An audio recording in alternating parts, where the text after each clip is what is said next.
Gore rino akudyiwe rinopisa. Muri yeZimbabwe pane vanhu veZanupf vari kunzi vakamwa mushonga wemakonzo kuda kuzviuraya mushure mekunge vatsvagwa nepolisi kasingapere. Chakaitika ndechekudai so vanhu ava vaita zvekupapa vanhu mastenzi muHarare, vachipa vanhu mastenzi vachitengesa. Munongoziva zvavanoita skillful. Ukanonoka kuvaka kastendi kacho vosvika vokutorera vobva vaita sei, vaingopara zvimhosva zvakawanda wanda, vakambosungwa vakasiiwa vakadidi kasingapere. So apa chiri kuzoitika ndechekuti vari kunzi vakazotadzira munhu ane kana kuti munin'ina wapolitician muhombewo kumusoro ikokoko anosapota same party iyo yavanenge vachibira vanhu vachitaura vachiti veZanupf vakabira vakaitira munhu iyeye vakamurova so zvakazorwadza mukoma wacho anova iye munhu weZanupf ari popular anogara munhingiri imomo. I'm sure vanhu cousin brothers.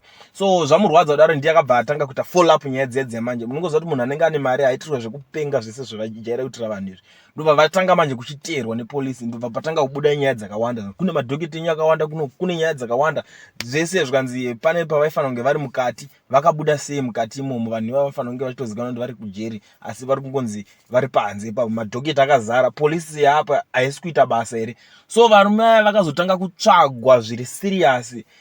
Zvinova izvo zvakazokonzeresa kuti vaviri ava vamwe mushonga wemakonzo kuda kutozviuraya chaiko nekuti vanga vataura kuti hapana kusiri kufa nekuti nyaya dzavo vanodziziva kuti vakabatwa chaizvo hapana kubuda mujeri, kunenge kwava kutonotsakatikira imomo. Sinzi munhu anga akumhanyira nyaya idzi ari munhu wekuti politician ari padenga chaizvo, mari anenge anayo anga akuti ngatichiitai zvemutemo chaizvo because pese apa pavaisimboita vaibva vashandisa chizanu kuti isusu tiri vanhu vezanu.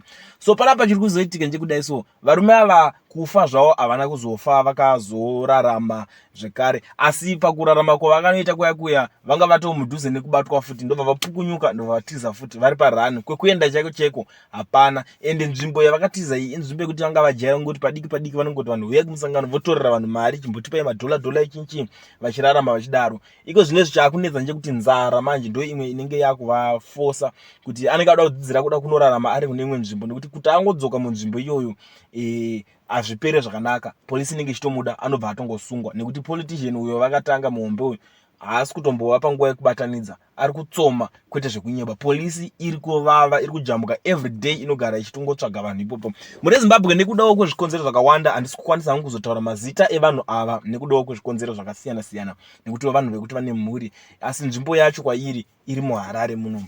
Ndo nyaya ndandakakubatira zvekare pachannel yenyu nhasi yeCooligan TV ndichingoti muri yeZimbabwe. Ndanga ndichingokumbirisawo mundudzi kuti muri kuionawo sei nyaya iyi, wakaitarisa iwo.